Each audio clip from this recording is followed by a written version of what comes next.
Good morning. The new Patriotic Party primaries was a mockery of Ghana's independence.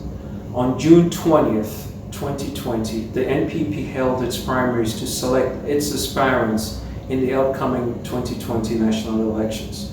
The process offered Ghanaians a powerful magnifying glass which focused on the NPP's view of Ghana, Ghanaians, our democracy, sovereignty, and ultimately our independence.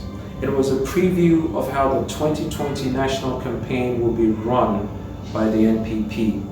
The goal of a primary in a democracy is to select the most competent aspirants who will best represent the interest of its constituents. The NPP primaries was a bribe fest, with aspirants trying to outdo each other with cash and gifts in exchange for votes. Aspirant Eric Amankwa-Blay, running against incumbent Member of Parliament Abena Mensah, donated 250 bicycles to delegates as well as a cash gift of 200 cedis. He also donated 500 cedis to each constituency polling executive to endorse his candidacy. Mr. Blay was more than disappointed when his donated bicycles and cash gifts garnered him a meager 44 votes against the 389 received by the incumbent. Mr. Blay swiftly confiscated his donated bicycles but did not seek a return of his cash gifts. The NPP leadership did not react to the cash and gifts for votes, but rather issued a statement that it would work towards an amicable solution of the confiscated bicycles after bitter reaction from party voters and polling executives. This is only one example of the ingrained graft, corruption, and systemic bribery of the NPP members and its view of a democratic, independent Ghana. The NPP views the democracy of Ghana as an auction where the highest bidder assumes the gavel of leadership. How the NPP runs its version of a democratic primary is a clear, unfiltered view for all Ghanaians of their approach to national elections and government.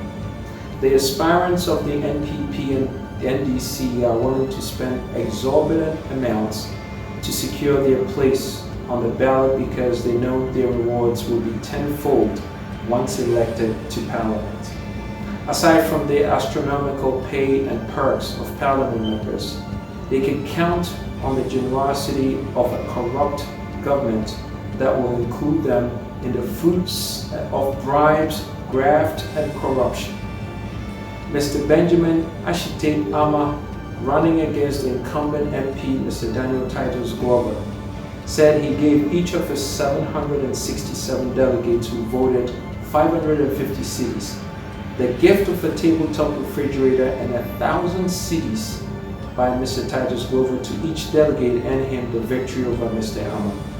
Did any of these aspirants discuss the ideas to restructure the government of Ghana to be a working tool for the benefit and future of Ghanaians? The answer is a resounding no. The primaries, like upcoming national elections of 2020, are a game of the incompetent twins, the NDC and the NPP. The winner is the highest bidder. The loser is Ghana, along with all its current and future Ghanaians. It is time for all Ghanaian sisters and brothers to become the referees in this game of election corruption and the systemic crime syndicate of the NPP and NDC. In the upcoming December 2020 election, vote for the future, the security, independence, and democracy of Ghana. Hand all NPP and NDC aspirants a red card and eject them from the game. Let us shout out loud and clear that our elections, our government, our freedom, our hopes and our dreams and our independence are not a game. All NPP and NDC members must leave the field. Demand more. Stand up and shout, I am Ghana. Vote for an independent candidate with a science-based, data-driven, human-centered consciousness towards leadership, and let's restore our sovereignty of our nation. with a foundation in righteous, participatory democracy. This madness of greed and power must stop. Let's serve our people for a change. Wake up, Ghana. Wake up.